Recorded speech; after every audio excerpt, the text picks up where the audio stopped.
Hey guys, I'm Kelsey Moore, and this is my presentation on a particular recipe of the ancient cuisines of Italy, focusing on Italian influence.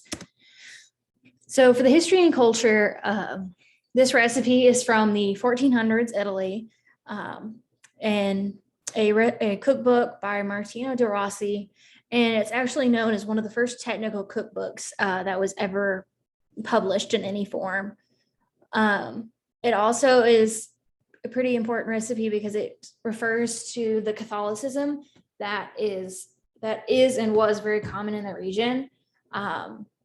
Thus, the recipe notates that it's for non-Lenten times instead of during Lent because it involves a lot of pork, so they can't have it. It's also a very interesting recipe just due to trade and other limitations that were happening during that time. So the available food market was significantly different than what we see it as today. So the nutrient composition of this recipe, there's a lot of pork, which is a good source of proteins, and vitamin B3, B6, and B12, and iron as well. The cheese provides a little bit of fat content and calcium, and then higher carbohydrates overall with pasta, which was pretty important when you're doing manual labor or all sorts of stuff during your day.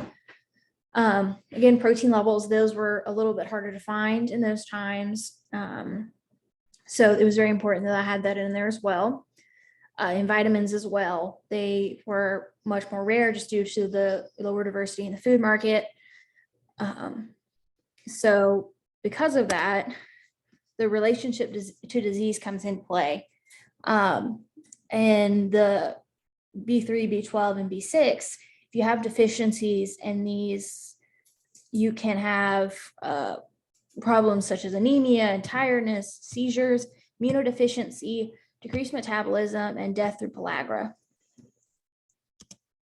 So for the ingredients, they were judged to high quality based on appearance and the likelihood of their use in historical context.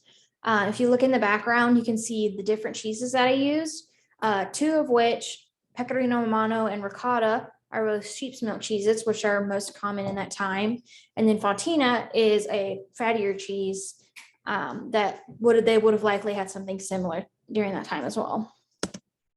So for agriculture, all of these ingredients were assumed to be available year round, assuming for access to hogs to slaughter at any time. The main ingredients being wheat, cheese, and pork.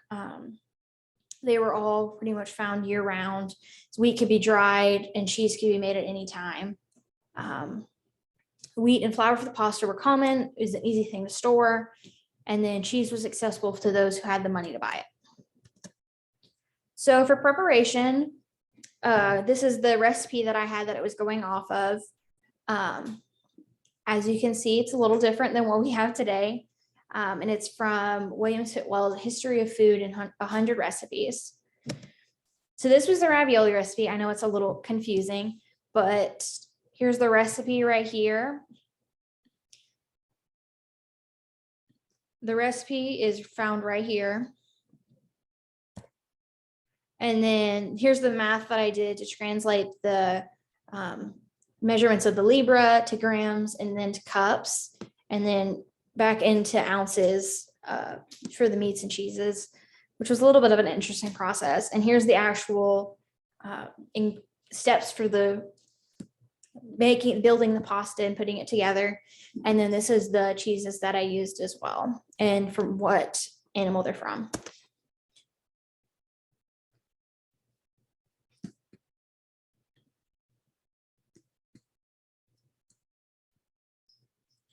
So again, the ravioli recipe, I know it's a little confusing, but there's the breakdown for you right there. As for the taste of this recipe, I greatly enjoyed this dish. It had a lot of salt in the filling due to the pork, but was balanced really well with the cheeses, and the ground chicken that's in it held the spices in very well, and it was a very nice taste. This usually would be served with a sauce, some form of bread and wine, as most things are in Italy served And it's a really characteristic dish of Italy. So last over here, I have the ravioli after I've cooked them. This is without the sauce and everything on it. And the right is the uncooked ravioli. So for a comparison, our standard cuisines differ greatly. Italy focuses more on pasta, cheeses, and the South focuses more on meats and sides. As you can see through the two pictures, very different structured meals. And meal times and culture around food is much different. Italy focus on more of like the family connection, and the meals are very important to society. Where in the South that is still important, but in general America, it is less so in our culture. And these are my references for my PowerPoint. Thank you for listening.